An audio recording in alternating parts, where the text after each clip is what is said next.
I had to get married. That's the boldest statement, isn't it? I suppose it takes two to tango, so I had to say that Maddie and I had to get married because otherwise it would have been a bit lonely standing there alone. But even that statement is only a half-truth, because if we hadn't wanted to, it just wouldn't have happened. James, Maddie, my steady girlfriend for the past 12 months, spoke up one fine Friday night. I have some news for you. Good news or bad news? I smiled back, looking at my other half, 5 feet tall, blonde, slender, and quite gorgeous. I'm not sure, James, Maddie grinned a little nervously. It could go either way. Depends on you. The rest of the conversation need not be recounted to show where it led. Suffice it to say that within moments we were in each other's arms, professing our love to each other and trying to decide when I would turn my newly pregnant girlfriend into my newly pregnant wife. Anytime that's convenient for your family, Maddie suggested. I have no relatives left after Aunt Beth died, and there's no one in Leicester I'm particularly friendly with. It was true. Sad, perhaps, but the truth. Poor Maddie had lost both her parents in a motorcycle accident as a child, and after several years in foster care, she had been taken in by Aunt Beth, an old friend of Maddie's late mother who lived near Leeds. Poor Aunt Beth passed away just a few weeks before I had a chance to meet her. I was in Canada on business when she died, and by the time I got back, Maddie had already arrived in Leeds for the funeral and everything was done and buried. Literally. What about Beth's son, Maddie? I asked with some reluctance, as on previous occasions when it came to him, she had interrupted the conversation. You were once close to Tom, weren't you? Wouldn't you like him to be present this day? Tom's in jail, James, Maddie snapped back, irritation audible in her voice. I've already told you, I don't want to talk about him. Oops. I shouldn't have mentioned Tom. I knew he was serving a sentence at Her Majesty's will, but I didn't know what for or where. A touchy subject. I'd better change the subject. My parents are both retired, so I think any date would suit them. The sooner the better, James, my future wife smiled, stroking her flat tummy, her anger forgotten. Let's call them right now. So we did. Just 4 weeks later, we were married at the registry office in Bedford, where we lived, in the presence of a small group of my relatives and our mutual friends. We traveled to the West Indies for a wonderful honeymoon, but it was still a few weeks after our return when Maddie's tummy showed signs of our first child. Beth. That's what we named the little lump of joy that eventually came screaming into the world, with a full set of fingers and toes and a pair of lungs that promised a few sleepless nights. My mom's name was too long and out of fashion, so our daughter was named after the woman Maddie considered her mother. I thought it was fitting, and Maddie loved me for it. Married life was wonderful, and while I don't claim we never had disagreements, Maddie and I got along well with our adorable little daughter. As Beth began to mature, she did turn blonde, and with the right lighting, there was even a hint of red in her hair. Unlike me with my swarthy complexion and completely black hair, Maddie was a dirty blonde, so Beth took her half of the family as an example. However, little Beth had more of my temperament in her. She rarely got upset or even cried, unlike Maddie, who was always prone to excessive emotion. A good combination, one might say the best of both parties, though of course I was never brave enough to suggest such a thing to my dear wife. We had been married for almost 4 years, and Beth was already 3 years old when things suddenly went south in the Dawson household. Beth was happy as usual, and I was more than happy with my life, but Maddie was clearly not happy. She quit her job shortly before Beth was born, and since I was making good money, never came back. By then we lived in a nice little village north of Bedford, and 2 or 3 times a week Maddie would take Beth with her to Bedford to do some shopping, take her to the clinic, or just meet up with friends she used to work with. Oh, and when I was around, we'd sometimes meet up for lunch, which was nice. But lately, after trips into town, she'd come home in a very pensive mood, and something was clearly bothering her. Maddie had been prone to periods of moodiness in the first few weeks of our acquaintance after a mutual friend introduced us. It had obviously bothered her that we had gotten into a serious relationship pretty quickly, but she had long since put it out of her mind. I asked what the problem was, of course, but all I got in response was a good old-fashioned shake of the head. I considered the possibility that she was having an affair with some guy, but she always had Beth with her, so that didn't seem even a remote possibility. As it turned out, I was right in that assumption, but maybe it would be better if she was. "What's the matter, Maddie?" I demanded finally, more insistently, when she completely collapsed. She looked up at me and just stared sadly for a while before she spoke. I think I owe you an explanation, James. You're going to find out soon anyway, so I might as well get it over with. Find out what? I asked, and her words filled me with dread. Was she sick? Was there something wrong with our beautiful daughter? Put Beth to bed, dear, she suggested with a sigh. Then come downstairs and we'll talk. Okay. I tucked baby Beth in and carried her upstairs, glad she was so sleepy and didn't insist that I stay up to read her a story. I wanted to go back downstairs and find out what the problem was. If I had known at that moment, I would have stayed with Beth longer. Heck, if I had known what was going to happen, I might never have left her bedroom. Come and sit here, James, Maddie said to me, pointing to a chair on the opposite side of the table where she was sitting, not next to her, which was not a reassuring sign. James, darling, she began, taking a deep breath before continuing. You've asked about Tom a few times, but I've never told you anything, have I? No, I agreed. You always blow me off. Well, it's time I told you about Tom, Maddie continued in no more than a whisper. Tom is a couple years older than me, and when I was younger, he was like a big brother to me after I went to live with him and his mother. Sounds pretty normal, I added to cheer her up.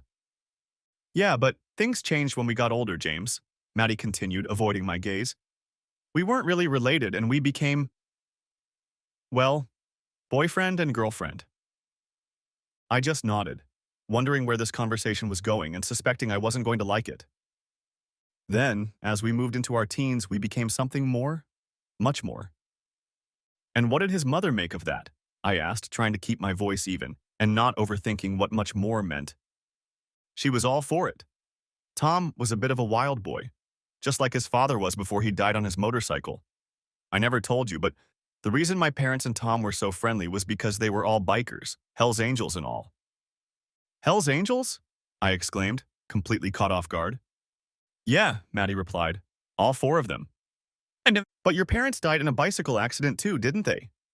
Yes, they died, Maddie admitted sadly. They were riding in a big group to Brighton for a week when they turned a corner too fast and wrote themselves off. And Tom's dad? I asked cautiously, already knowing the details of her parents' death, but wondering if there was more to it. It happened just 4 months later when he was driving to work. He was hit by a truck and Aunt Beth lost her husband and two best friends in such a short period of time that she never got on a bike again. She grew to hate those things. Well, that's understandable, I sympathized, having never been a fan of such things myself. In my mind, anything that traveled the roads on two wheels was either a bicycle if it didn't have an engine, or the front or back of an automobile if it did. Then Aunt Beth took me in and raised me as her own daughter, Maddie continued. But she was in favor of Tom and you being together. Yes, she was in favor of it, Maddie continued, and her whole demeanor said she was half back in those days. Like I said, Tom was a real wild man, desperately loved motorcycles and raced them without any fear, just like his father. Beth hated the thought of what might happen to him, so I guess she figured I could be a good influence on him. And did you have an influence? I guess not, Maddie sighed. In fact, it was the opposite, and I ended up being just as wild as Tom. We were part of a motorcycle gang, and we were doing stuff we shouldn't have been doing. Quite a few things we weren't legally supposed to do. You mean speeding? I asked. Yes, of course, but a lot of other things, too. We all had a great reputation with the local police.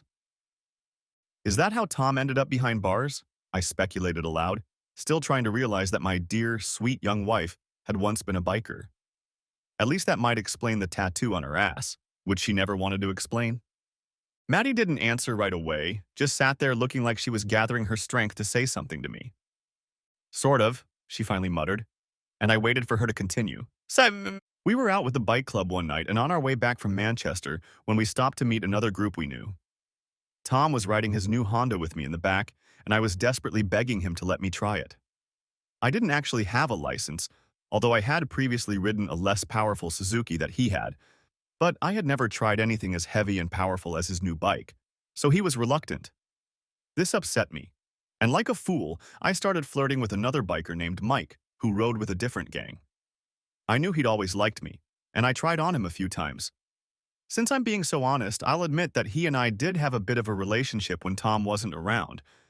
Of course, we never went too far with him, but There were a few times we went beyond just kissing. I can't believe what I'm hearing, Maddie, I gasped. It seemed almost impossible to me that the mother of my child could behave like this. That was all a few years ago, James, she replied with a remorseful look. I'm a few years older now and much wiser than I was then, dear. Are you sure you want me to go on? Yes, go on, Maddie, I told her. All of this was before I knew you. I confess it all surprises me, but it doesn't affect my feelings for you in any way. My wife let out another heavy sigh and smiled sadly at me, but otherwise remained silent, and I had to gesture for her to continue the story. Tom, God bless him, became very jealous of the way I was acting, and the two gangs started feuding a bit with each other. Trouble was brewing and I, silly little cow, continued to enjoy making a mess. Eventually, Tom came over and tried to pull me away from Mike, but I wouldn't budge. I told Mike that Tom was being rude to me and wouldn't let me ride his Honda and let me try his Kawasaki. There was no chance since Mike's bike was even more powerful than the Honda, but he played along with me. Did he let you ride it? No, I said there was no chance, but he wanted me to get on the back seat with him and take off. Two or three of their friends were kind of encouraging them both, but at the same time trying to calm them down. But then Mike went even further and said that if I went topless and rode on his back with him, he'd let me sit in the back seat afterward. Topless? I exclaimed incredulously. What made that idiot think you'd do that? Because I've done it before, James, several times. She shook me awake. Only on my back with Tom, of course. I'm having a hard time accepting all this, Maddie, I told her, shaking my head, as my stomach did somersaults. She's nothing like the girl I met and married. I've told you before, James, I'm older and wiser now, but at the time it was, well, fun, I finished for her, to which she nodded and continued, trying to keep a smile on her face. Jesus, Maddie, I muttered. You were a real bitch back then, weren't you? I guess I was, she replied calmly. But you have to realize that in a crowd like that, guys are kings, and girls are treated almost like property, in public, if not in private. When a girl got a chance to lord it over one of the guys, it was a real thrill. I suppose that's one of the reasons there were so many fights over women. So he let you try the Honda? I asked. However, that soon changed. Yes, she continued. I put on my jacket, kissed Mike on the cheek to annoy Tom, and then went with him to his Honda. He was very angry with me, but he kept his word. And in a few minutes, I was driving slowly across the parking lot with Tom in the back seat. I was enjoying it, and by then I think even Tom was starting to be okay with it, because I was doing so well. And then it all went to shit. What happened? I asked impatiently. Apparently I pissed Mike off, and he, coming over on his Kawasaki, started overtaking me. Tom started to get angry and told me to stop, but of course I knew better and started going faster. Then Mike pulled out of the parking lot and roared down the road, and even though Tom was yelling at me, I rushed after him. At this point, I couldn't help but notice that tears appeared in Maddie's eyes, and it looked like she was about to burst into tears. I moved over and put my arms around her, urging her to take her time, but she shook her head and continued, sobbing as she finished her story. Mike was chasing faster and faster, and like an idiot, I was chasing him. It was exhilarating, and I ignored Tom's shouts for me to stop and kept going. At this point, Maddie burst into tears, sobbing so pitifully that I couldn't understand what she was saying, and it was several more minutes before she could finish her story. By then, I had already guessed it wasn't going to end happily, and I wasn't wrong. Mike had fallen behind and was riding beside us, encouraging me to go faster and faster, and Tom was going crazy, pounding me on the back to slow down. But I wasn't slowing down. I tried to pass Mike, but I couldn't do it. I lost control. What happened, Maddie? I asked softly, hugging her as she cried, remembering the horrible experience. The Honda slid out from under my tires and slammed into Mike's car. I didn't realize what had happened, and the next thing I knew, I woke up in the hospital sometime later in some sort of coma. I had a pretty bad bump on my head, but fortunately for Tom, he was barely hurt. And this Mike, I demanded. What happened to him, Maddie? Dead. Dead? Yeah, dead. Shit. Right? But then what happened, honey? I don't understand. You were riding the motorcycle and Tom was just a passenger. How did he end up in jail? He took all the blame, James, she sobbed. By the time I came to my senses and was able to realize what was going on around me, it was too late. Tom told the police that he was the one in the front seat and blamed it on him. But it wasn't him, Maddie, I protested. It was you. I know. But why did he do it, honey? I searched for an explanation. Why did he take the blame? Because he loved me, she answered simply. I was his woman, and he wanted to protect me. Shit. Exactly. By then we were fed up, and neither of us wanted to talk about it any further.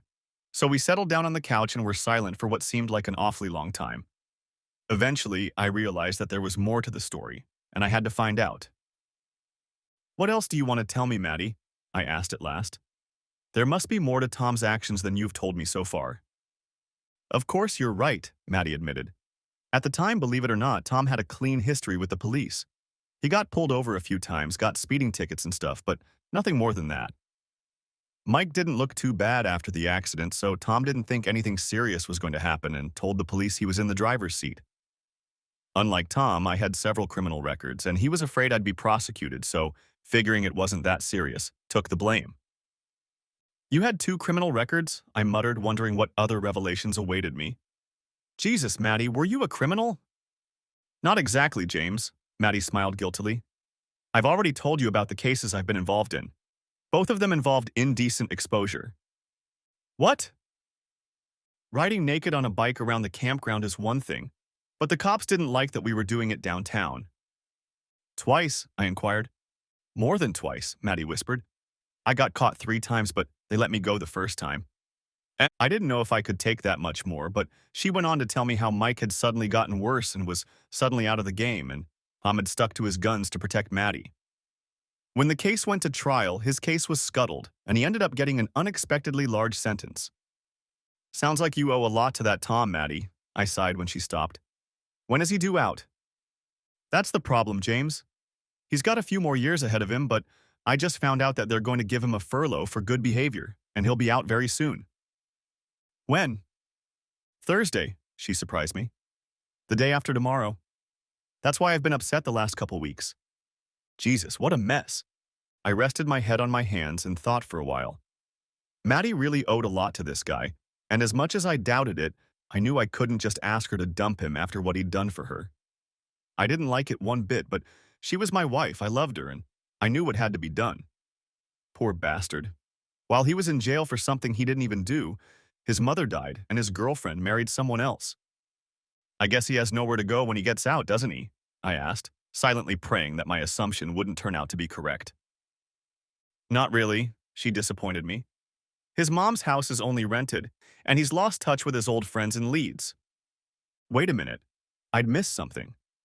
How do you know that, Maddie? I asked her. How do you know so much about him if he's in jail up north somewhere? He's not up north, James, Maddie replied so quietly I barely heard her. He was, but he got into fights there and was transferred. Where to? I asked, already knowing what the answer would be before the words even left my mouth. To Bedford, she murmured. Right here, to Bedford Prison. What a bloody coincidence, I remarked sarcastically. I'm sorry, James, darling. I know I should have told you a long time ago, but I kept avoiding it, and it was getting harder and harder for me to tell you. I felt trapped and didn't know how to get out of it. So you went to Bedford often to visit him? Not all the time, but... She shrugged but didn't finish. The tears were still slowly rolling down her cheek, and we stood looking at each other, wondering what to say next. I moved here to be near him, James. I thought it would work out, but I didn't expect to meet anyone else, honey. I didn't expect to meet you. I just didn't let myself think I'd fall in love with another man. What are we going to do now, Maddie? I don't know, James. Like I said, I knew what I had to do. I didn't even know the guy, but Maddie owed him a big debt of gratitude, and she was my wife. Time to be generous. Listen, Maddie, I began. I don't like the idea, but I suppose he could come and stay here for a few days. Just long enough for him to find a place to live. Perhaps we could help him with a few shillings to get him started. I can't, James. Why not? I asked, feeling somewhat relieved that she didn't think it was a good idea. I don't think it would suit him, James. Why the hell not? I growled, finding my suggestion pretty damn understandable under the circumstances. He doesn't know about you, James. He doesn't know? Said I. Tom doesn't know I'm married, James. I'm sorry, darling, but I never had the courage to tell him that, and he still thinks I'm waiting for him to leave. I've ruined everything, haven't I? Oh shit. Exactly. Next chapter. The rest of the evening passed like a nightmare. We skirted around each other, trying to figure out in our own brains what to do. When we eventually spoke again, I tried to convey to her that next time she would have to tell Tom the truth, because the longer she put it off, the harder it would be to do so. I was very angry with her for being so stupid, especially since she was usually such an organized and honest person. But Maddie was my wife, I loved her to bits, and of course I needed to think about our daughter Beth. Yeah, Beth. Here's the thing. I realized that Maddie still had strong feelings for Tom, even though I didn't press her about it. But Maddie and I had Beth, so I didn't worry about what she had been in love with for a long time. I really wanted to insist that she tell this Tom guy to back off, but in my hind mind, I knew that would be a mistake. Maddie had to handle this on her own, and it was my job to help her do that. The next day, the day before his release, Beth went to visit Tom and tell him the truth.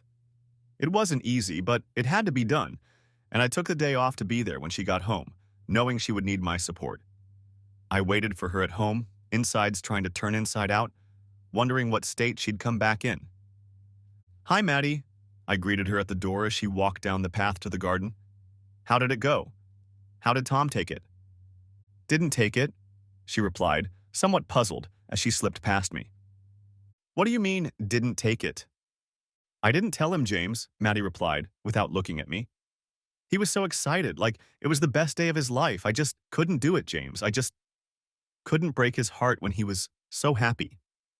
For God's sake, Maddie, I began angrily. Do you think he'll feel better tomorrow? You think he'll be less upset? Grow up, you stupid woman. I'm not going to tell him that tomorrow, Tom, Maddie purred.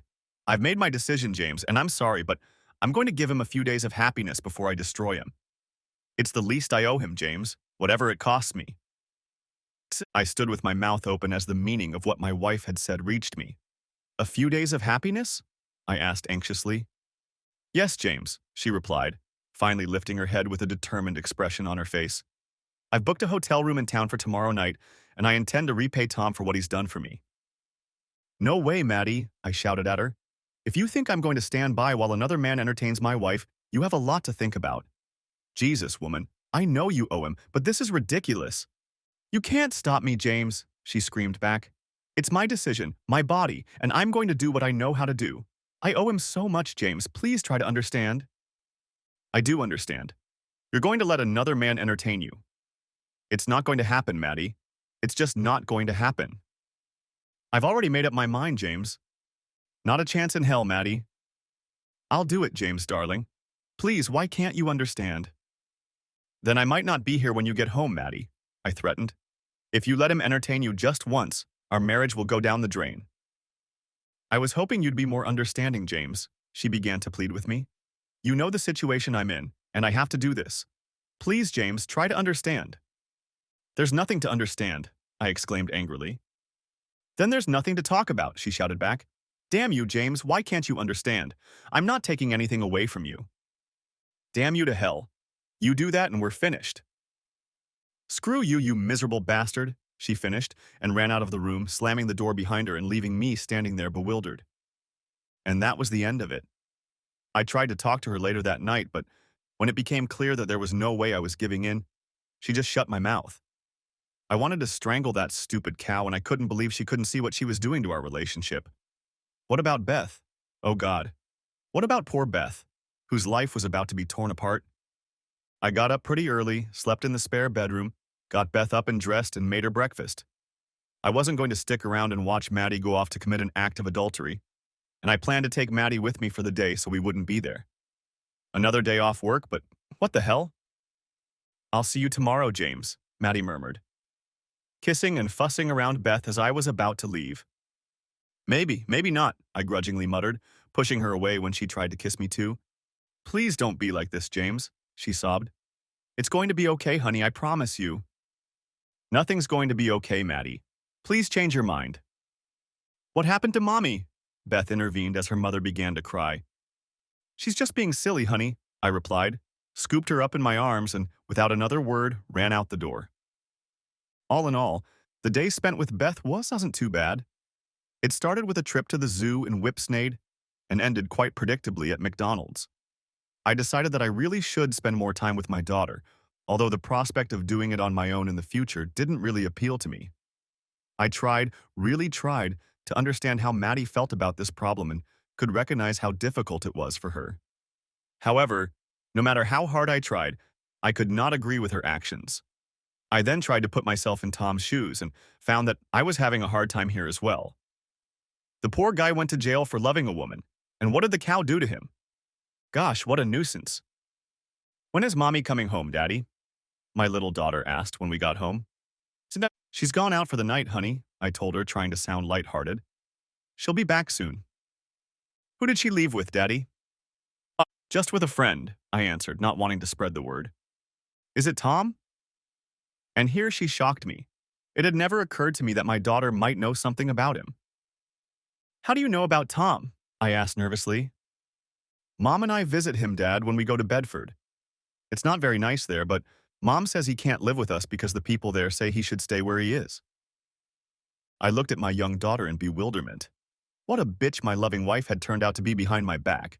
Not only had she deceived Tom and I, she had also taken our daughter to see the bastard in that damn prison. I began to question if I even knew my wife. Mommy said Tom will be out soon, Daddy, Beth continued. What does that mean? It means he won't have to live in that disgusting place anymore, honey, I told her without hesitation. Oh, good, she replied. He's very nice, Tom.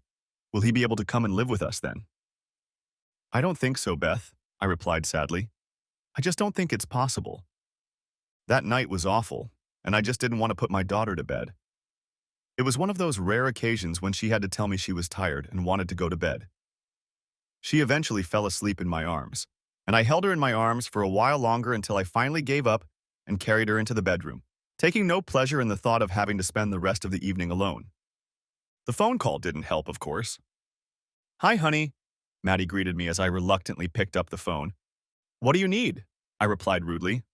Please don't be like this, James, she pleaded. I'm just calling to make sure you're both okay. Beth is fine, I told her. She's already in bed. And you, James? Maddie fidgeted. Are you okay? Have you done this before? I demanded angrily, ignoring her question. Please, James. Has he entertained you before? I repeated even louder, interrupting her. James! Answer the damn question, okay? I shouted at her. Yes, Maddie mumbled in response. It's happened twice already, and it'll happen again when he comes back. I hope you enjoyed the hell out of it, you cheating bitch. Yes, she shouted into my phone, her temper as much as mine. What's more, he knows how to pleasure a woman. There was a silence after that statement as I recoiled at her words, and she apparently realized exactly what she had said to me. James, honey, she cried out desperately after a few moments. I didn't mean to say that, honey. I swear I didn't. I don't know how she finished that sentence. My ego flew to hell and back, and my heart shattered into little pieces. I slowly and purposefully put the phone back on the stand and stood there looking at it with tears in my eyes. Sure enough, a few seconds later, it started ringing again, but I grabbed the cable and unplugged it. When my cell phone started beeping a minute or so later, I fumbled for the off button, failed, and threw it at the wall with all my might. It stopped beeping, shattering to pieces, and I stood in silence, large tears already running down my cheek. I stood there sobbed while my wife waited for her lover to return and service her. I sobbed as I watched the devastating loneliness consuming me, hating the whole world and almost everything in it. I stood like that for probably an hour or more, half wondering, half hoping Maddie would show up and set things right. But it was impossible, and of course she didn't come back. It wasn't until I thought of my baby Beth that I perked up, realizing that I would have to be brave for her sake. She was all I had, and that gave me the strength to go on. I made myself a cup of tea, the solution to all my problems, and sat down, thinking about how my life would change. Would I be able to get Maddie back? God, what a question. All my senses were telling me no, but my heart was speaking differently, almost in another language I could barely understand. The only thing I was sure of was that for Beth's sake, I had to be strong. I would fight to the last to keep her with me, no matter how hard Maddie tried. I felt like I was even willing to take Maddie back for Beth's sake, But who was I kidding? I wanted Maddie back for my own sake, no matter what she did. But I knew it would never be the same. Nothing would work, nothing would happen, and I whimpered again, thinking about what was about to happen to the poor sweet girl who was sleeping soundly upstairs, oblivious to the turmoil around her. Damn you, Maddie. Why do you do this to the people who love you? Next chapter. The next morning, I woke up to someone stroking my face. Wake up, Daddy, I heard through my foggy brain. Why didn't you go to bed last night? Good morning, sweetheart, I greeted her sleepily. I just fell asleep on the couch and forgot to go to bed. Silly Daddy, Beth giggled. Mom's gonna think you're stupid when I tell her. I think Mommy already thinks I'm stupid, I replied, sighing deeply as the situation once again weighed heavily on my overburdened shoulders. Dad took time off work to watch you again. Where do you want to go? Can we go to the zoo, please, Daddy? My baby girl exclaimed happily, clapping her hands together. But we went there yesterday, sweet doll, I pointed out to her. But I want to go again, Daddy, she giggled in response. I want to see the big elephants, and the funny monkeys, and… What are those big animals with the long funny necks called, Daddy? Giraffes, honey, I answered her. But you saw them all yesterday.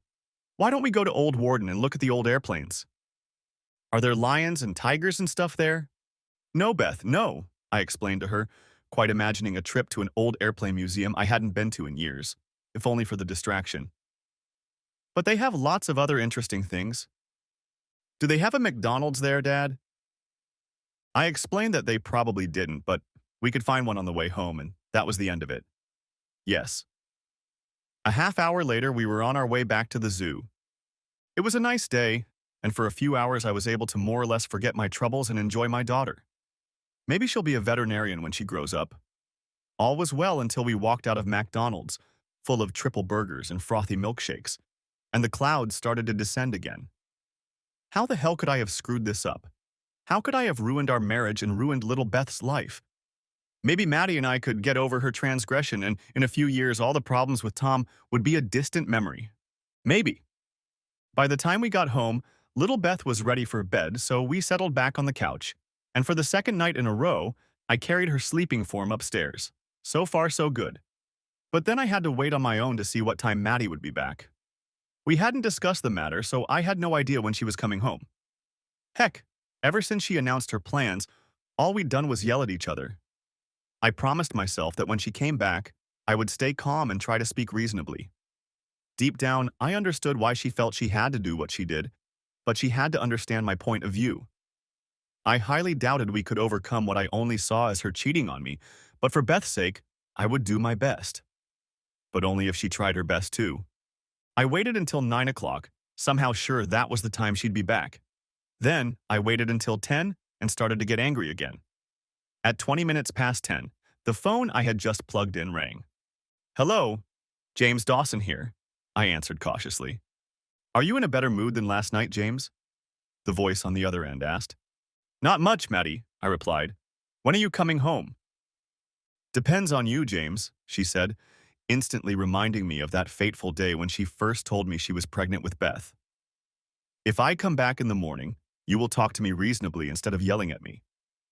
Tomorrow morning, I answered her. You have to come back tonight. There's been a change of plan, James, she announced. Now are you going to speak reasonably or not?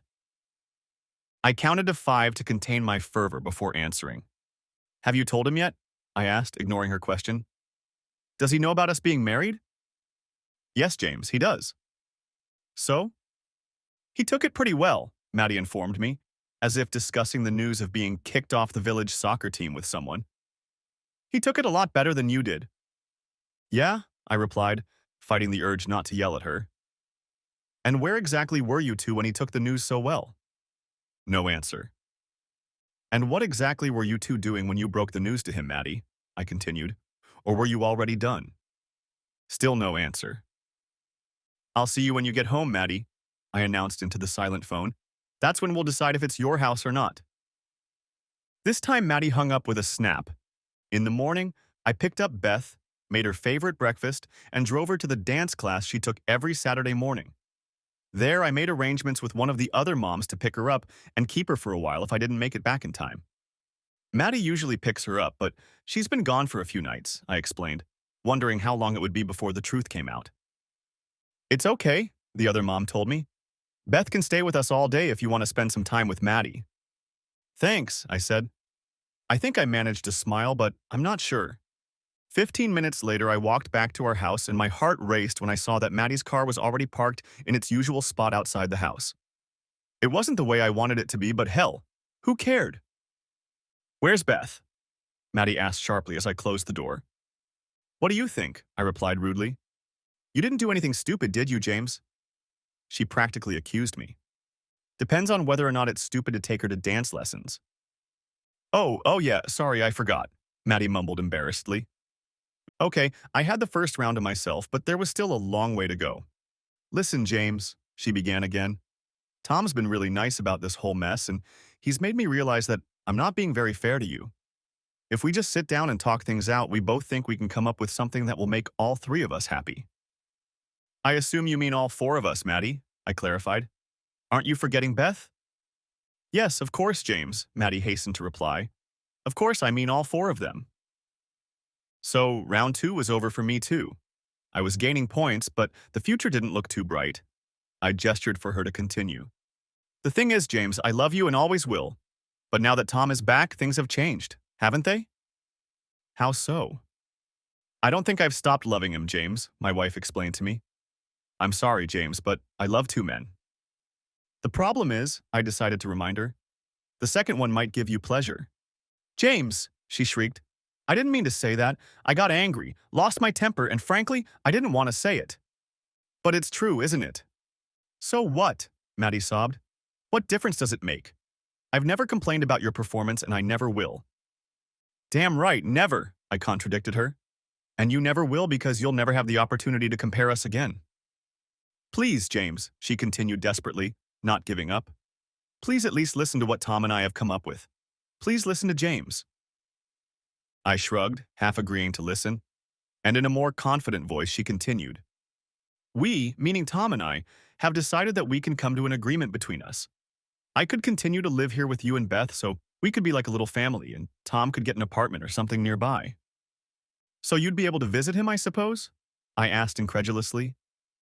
Yeah, sure, but most nights I'd spend here with you, James. But half the nights with him. Half the nights wouldn't be either, Maddie muttered, realizing that things weren't going so well. Do you really think I'm going to agree to that, Maddie? I asked quietly. You get the best of both worlds. Tom gets his freedom and I get a cuckold who will probably support all of us. I guess not, she whispered. Not when you put it that way. Tell you what, Maddie, I began to suggest. Call Tom right now and tell him to get the hell out to Leeds, and I repeat, I'll probably take you back. I don't think that's a very promising offer, James, Maddie replied sadly. It's the best I can do, Maddie, I told her firmly. Still not sure I wanted her to say yes. Then I guess I'll have to say no then. Close the door behind you when you leave, okay? I thought. And that was the end of it. What about Beth? Maddie asked. She'll have to live with me and Tom. Over my dead body only, Maddie, I replied angrily. I'll do anything to make sure that doesn't happen. We'll see, James, Maddie smiled. If you think you can hold on to Beth, you're in for some surprises. Back off, Maddie, I hissed angrily at her. Go back to your jailbird lover. No court in the world is going to give you custody while you're with that loser. Maddie didn't say anything else, just got up, walked out, and left. Yeah, and she slammed the front door, nearly knocking it off its hinges. It's a one-way street, isn't it? I didn't think so. What's more, I had a horrible suspicion that the game had just begun. For the next 4 or 5 days, I heard nothing from them. It was as if I were sitting in the trenches during World War I, waiting for the next volley or major attack to catch up with me. I did take the opportunity to go to an appointment with Tim, my buddy who was also my lawyer. But I left there with absolute certainty that any court in the world would award me custody of Beth a little shaky. 50-50, he advised me mournfully. If she can prove she's in a stable relationship, the court might side with her. But he's a goddamn jailer, I tried to object. He bloody killed someone. That wasn't true, of course, but even Tim didn't know that. He killed someone in an accident, James, my friend informed me. He's paid his price to society and has the same rights as everyone else. How does he look? Doesn't he look a little dubious or something? Is there anything we can use against him? I have no idea, I had to admit. I've never met him, and I've never seen him. Maybe you should talk to James. So all this time I'd been killing Beth with kindness and attention, coming up with various excuses as to why her favorite mommy hadn't come to see her. When is mommy coming home, Daddy? She asked sleepily. Soon, honey, I replied, unable to tell her the truth just yet. I miss mommy. Me too, honey, I replied with tears in my eyes, hugging her desperately. And I missed her. Oh God, how I missed this woman. I was going to meet this Tom much more easily and probably sooner than I had anticipated when my buddy called me and asked me to come in for a meeting with the other parties, as he put it, and their lawyer. I put on a manly look as I walked to the meeting, wondering what that bastard Tom really looked like. Come on, biker, Hell's Angel and all that. I expected Tom to be some fat, long-haired scumbag. The tall, clean-shaven, blonde-haired, somewhat slender and athletically built man who appeared in front of me took me by surprise. Hi, James. He greeted me with a nervous smile on his face, extending his hand for a handshake. I'm sorry we have to meet like this. I'm actually sorry about all of this. Oh shit, I really wanted to hate this guy, but I accepted his hand and shook it. At least I wasn't smiling too much, and maybe this wouldn't be as complicated as I expected. How wrong I had been. Mr. Dawson, their lawyer, a stocky, grinning bastard, opened the proceedings. It's quite obvious that your wife has no intention of taking you back, so there's no point in you trying to do that. So Tim, my lawyer, held out his hand to keep me from hitting him and accepted the challenge. I don't think my client is interested in that possibility either, he objected. As far as we understand it, this is simply a matter of deciding your client's access to the daughter from this marriage. Obviously, my client will be the primary caretaker and she will live with him, but he is willing to grant reasonable access to his soon-to-be ex-wife. It's not that simple, the fat man replied with a smile that would have done honor to a crocodile. My clients have first right to the child. Bullshit, I exclaimed, but Tim ordered me to calm down again. The fact that my client, Mrs. Dawson, is the mother of the child is not in dispute, the fat man continued. Are we in agreement on that? Tim acknowledged the fact, casting a cheerful glance at me, while I was puzzled by the other guy's train of thought. Then we also have to acknowledge who the father is, the bastard continued, and this time Tim had to physically restrain me from confronting the asshole. My clients claim that Mr. Dawson is not the father of the child, and the father is her ex-boyfriend, Mr. Thomas Wellings. Tom? Tom is Beth's father? What the hell is this nonsense? I was so shocked that I just sat there with my mouth open. We have documentary and medical evidence that Mr. Wellings is 99% certain that he is the child's father by birth. We also have irrefutable evidence that your client, Mr. Dawson, cannot be the father. What the hell are you talking about? I yelled at the fat bastard. Beth is my daughter. I was there when she was born, and I bought her back. Apparently not, Mr. Dawson, the fat man interrupted me. You may have bought her back as your daughter, but you are not her real father. This is my client, Mr. Wellings. But that's impossible, I protested. He was in jail when Maddie got pregnant. I was there when she was born, for God's sake. It's just not possible. My clients explained that to Mr. Dawson. He continued monotonously. Apparently, you were in Canada when Mr. Wellings' mother died, and he was granted compassionate leave from prison to attend her funeral. My client, Mrs. Dawson, then Miss Jones, also attended the funeral, and let's just say they had the opportunity to get reacquainted. I felt the room begin to spin as I realized what he was telling me. I couldn't believe it, but deep down I knew it was possible. I was swarthy and generally stocky. Beth was tall, slender, and blonde, just like her father. Oh shit. As the room swirled around me, Maddie burst into tears and ran out of the room. Tom got up to follow her but hesitated. I'm sorry, James, he told me. I swear to you, Maddie had no idea you weren't Beth's father until she started growing up and looked like me. Does that excuse her? I yelled at him. Does that mean she was having fun with you when she was actually engaged to me? No, he agreed quietly, shaking his head. Maddie has no excuse for her behavior, but I love her. Always have, and oh shit, James, I'm so sorry. With those words, he turned on his heels and followed Maddie out of the office. Well, Mr. Dawson, the fat lawyer spoke again. Can we make a deal? I'm having a busy day, so if we can come to some acceptable terms, maybe. Before I could react, Tim jumped to his feet and yelled at the other lawyer. Shut up, you miserable bastard. One more word and I swear I'll ram your nose through the other side of your face myself. Not very professional, the fat man remarked caustically, but he stood up, gathered his papers, and hurried out of the office. You'll be hearing more about me. Sorry, James, my buddy, my personal legal eagle, sighed as he left. I didn't expect that. No, I didn't expect it either. My story doesn't end there, but it's worth mentioning that the sight of Maddie's back as she ran out of the office was the last time I looked at her.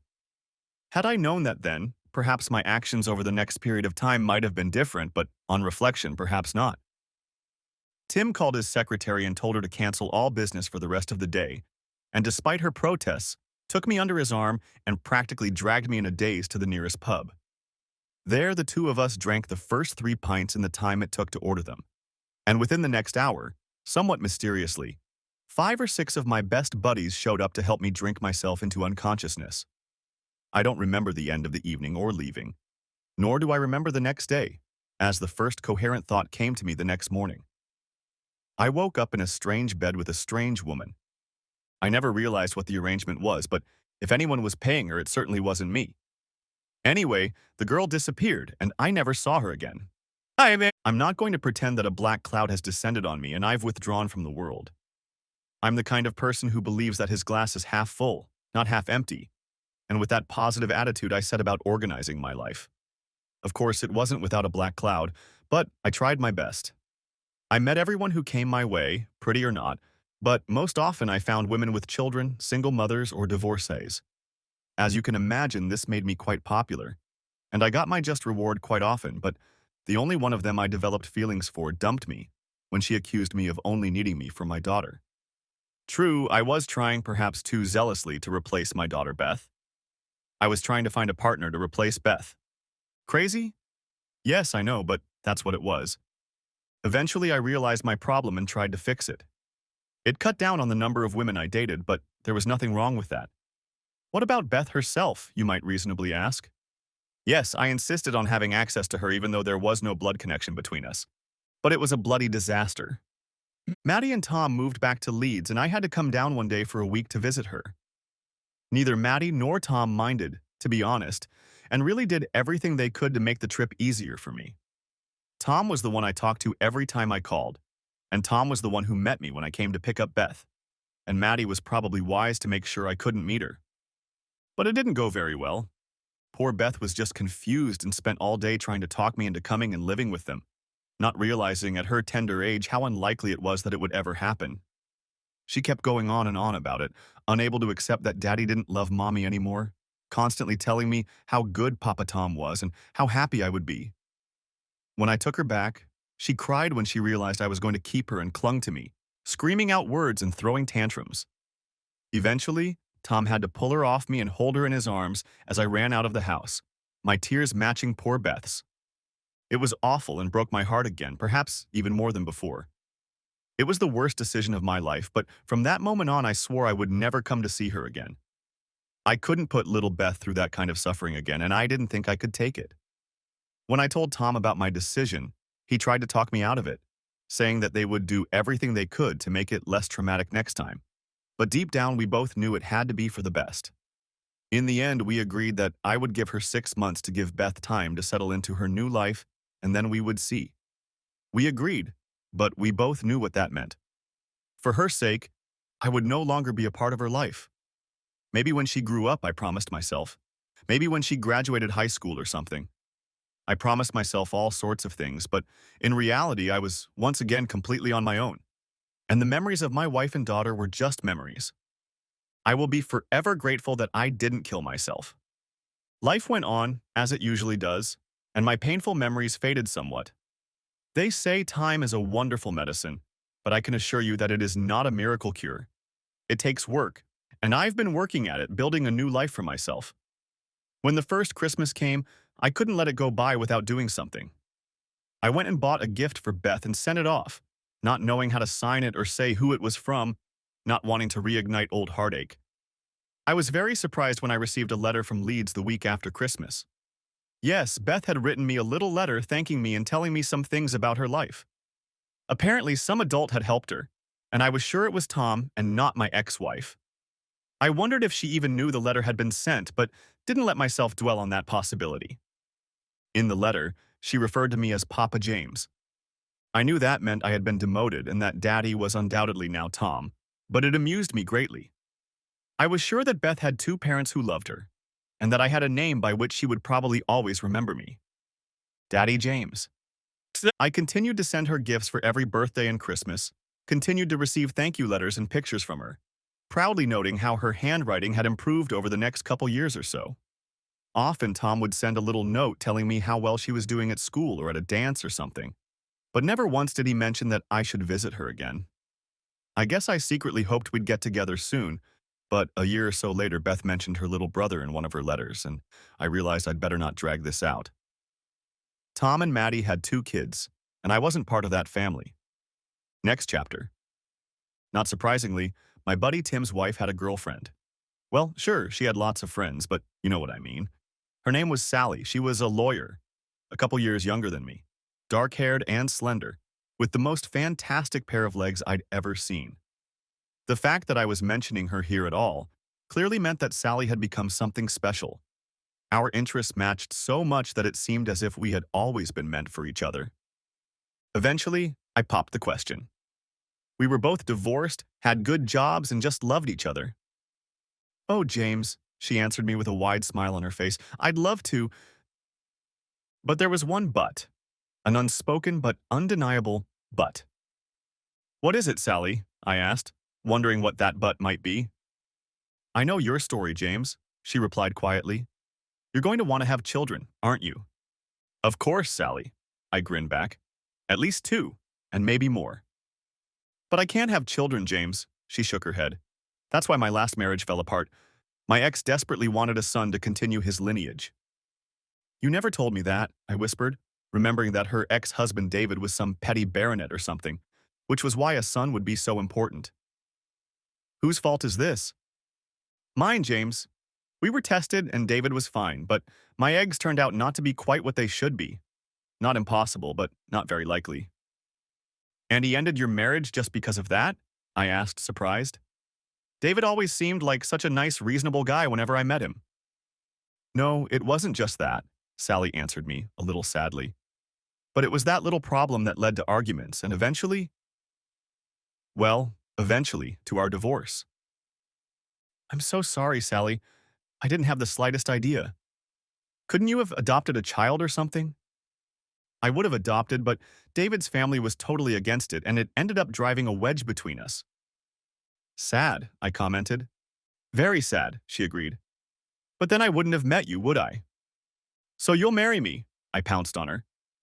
The conversation continued, with Sally worrying that she didn't want another marriage to fail for the same reason, and me trying to assure her that I would accept it. We talked about possible adoption or other artificial means, which Sally, with her background, knew much more about than I did. Truth be told, we had a lot to think about, and neither of us were getting any younger. "Why don't you ask me again in 3 months?" Sally suggested, "when you've had time to think about it." "How about I leave the question on the table and you give me the answer in 3 months?" I objected. "Earlier, if you want." That's how we parted. I wanted her to say yes, but in the back of my mind I had to admit I doubted it. I really, really wanted a child of my own. More than one, to be honest, and adoption and everything else left me feeling insecure. Unfortunately, so insecure that tiny cracks started to appear in our relationship that hadn't been there before and just weren't meant to be. There was no doubt that we would break up, and we were still very happy together, but the doubts remained and the question of marriage slowly took a back seat. They say every cloud has a silver lining. Maybe it's true. Maybe it's not. I certainly wasn't thinking about clouds that morning as I sat in my office thinking about how the hell to justify a major expenditure on a new project I was heading up. The last thing I wanted was for a phone call to interrupt my train of thought, especially one that had nothing to do with my project. "Mr. Dawson?" An unfamiliar and rather officious voice asked. "Mr. James Dawson?"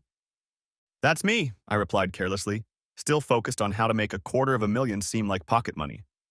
"I need to ask you a couple of security questions, Mr. Dawson." Okay, I replied, still a little unhappy at being interrupted. But first of all, who are you? I'm sorry, the voice replied, sounding not at all apologetic. My name is Mrs. Murphy from Headling Social Services. Headling is a suburb of Leeds. I know exactly where Headling is, Mrs. Murphy, I replied, and my interest suddenly increased tenfold. How can I help you? Are you Mr. James Edward Dawson? Yes. And you were formerly married to Mrs. Madeline Dawson, who afterwards became Mrs. Wellings. That's me, I repeated, a little annoyed at her officialism. For security purposes, would you mind telling me your ex-wife's middle name? Jean, I replied. Satisfied with that, she also asked my date of birth, to which I of course answered correctly again. What's all this about? I asked somewhat more insistently. Headwing Social Services has been instructed to settle some outstanding matters concerning the late Mrs. Wellings. The late Mrs. Dawson, I interjected, realizing immediately that I was referring to Tom's mother. But she died some years ago and I never met the woman. What could that possibly have to do with me? On the contrary, Mr. Dawson, replied the voice. Mrs. Wellings died 6 days ago. She was killed in a motorcycle accident along with her husband. What? She couldn't? They? My voice broke as the meaning of her words reached me. I almost dropped the phone. I'm so sorry, Mr. Dawson, the welfare woman continued. I thought you should have known. What about Beth? I exclaimed aloud as horrible thoughts raced through my brain. She's all right, isn't she? Please tell me she's all right. She's a little upset, sir, the woman continued, and for the first time there was the slightest trace of humanity on her face. She wasn't involved in the accident, but she's obviously very upset. She's been asking about you, but it took us a few days to track you down. Where is she? I shouted into the phone. I'm on my way out. I'll come and get her. The woman told me they had her, that they had her address, and 5 minutes later, I was in my car and driving out of the parking lot, forgetting about my such an important project. I was nervous as hell, sitting in Mrs. Murphy's rather messy office and convincing her that I really was who I was and that there was no doubt that I wanted Beth. To my surprise, I found that Tom and Maddie had done nothing to change the situation, and I certainly hadn't heard anything about the adoption request. Legally, I was still Beth's father, since that's what it said on her birth certificate. Wow. I guess I was upset at the news of Maddie and Tom's death, even considering what it had done to me. But I was so happy to see Beth again that such thoughts and feelings just didn't have time to enter my soul. But there was something else I hadn't thought about. Finally, there was a knock on the door, and another woman entered the room, holding Beth's hand. It was the first time I'd seen her in almost 4 years. Daddy, is it really you? Beth asked timidly. No wonder, because even though I'd been sent pictures of her, she hadn't seen me since she was 4 years old. Yes, it's me, honey, I squeezed out, and the first tear ran down my cheek and I held out my arms to her. Daddy, Daddy, she screamed, running up to me. I've missed you. I knew you'd come for me. I said there was something else I had completely forgotten about, and that omission suddenly became apparent as I hugged my daughter. When I tried to lift Beth into my arms, something was wrong. Looking down, I was surprised to see another toddler clinging tightly to Beth's skirt. Oh shit, I'd forgotten. Beth had a little brother. This is Jimmy, Beth introduced me as I pulled her down to the ground again, not wanting to scare the poor little guy with a tug-of-war victory. Nevertheless, the poor little guy looked like he was about to burst into tears. He was about 3 years old or so, and he looked like a real baby. Dark-haired, strong-built, he looked like a future rugby player. He was clearly scared out of his mind, but he held on manfully, not knowing what the future held. Hi, Jimmy, I smiled encouragingly at him, but he was still looking around uncertainly. It's Papa James, Jimmy, Beth encouraged her little brother. Say hello. Papa James, who was your real daddy? He asked Beth, keeping his eyes on me. Yeah, Jimmy, she answered him. Mommy and Daddy always told us how good he was, and now he's going to be our daddy and take us in with him. Mrs. Murphy opened her mouth to speak, no doubt wanting to correct this innocent statement since nothing had been discussed regarding Jimmy, but I raised my hand to stop her and she had the good sense to remain silent. My mommy and daddy went to heaven, little Jimmy muttered. Aren't you going to be our new daddy? How old are you, Jimmy? I asked, looking at the little guy, and a thought suddenly occurred to me. Free, he told me. Free and At this point, he turned to his big sister for help. He's 3 and 4 months old, Beth finished for him. His birthday is the 7th of November. Gee, I exclaimed as the truth became clear. The math turned out not to be difficult at all. 3 years and 4 months plus another 9 months, and that threw us back to mid-October. Yes, the month before Tom's release from prison, about 4 years ago. Combined with Jimmy's build and complexion, I had no doubts. Jimmy was my son. For heaven's sake, they had to know that and had even named him Jimmy after me. No wonder Maddie wasn't there the one and only time I'd visited, because then she should have shown up by now. Come and give your daddy a hug, kiddo, I grinned, feeling a warmth spill over me. After a moment's hesitation, he jumped into my arms, Beth followed, and the three of us hugged and cried, oblivious to the people around us. After that, it was business as usual. I had the legal right to take Beth, and it only took 10 minutes in front of a hastily found judge to get the right to take Jimmy as well.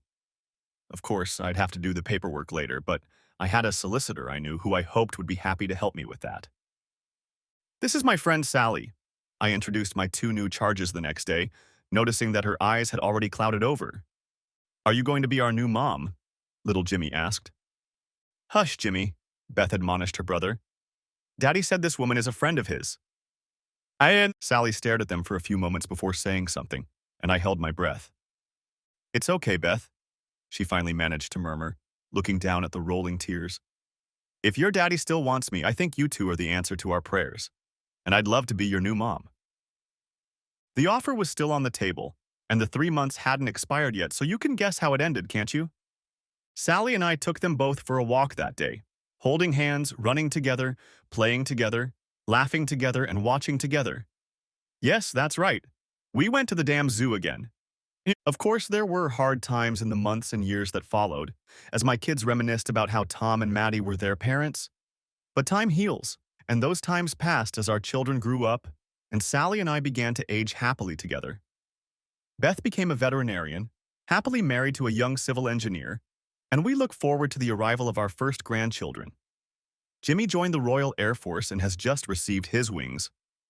I wonder if his love of airplanes stems from the number of times we dragged each other to Old Warden to see the museum there. The end. Thanks for watching, hope you enjoyed it.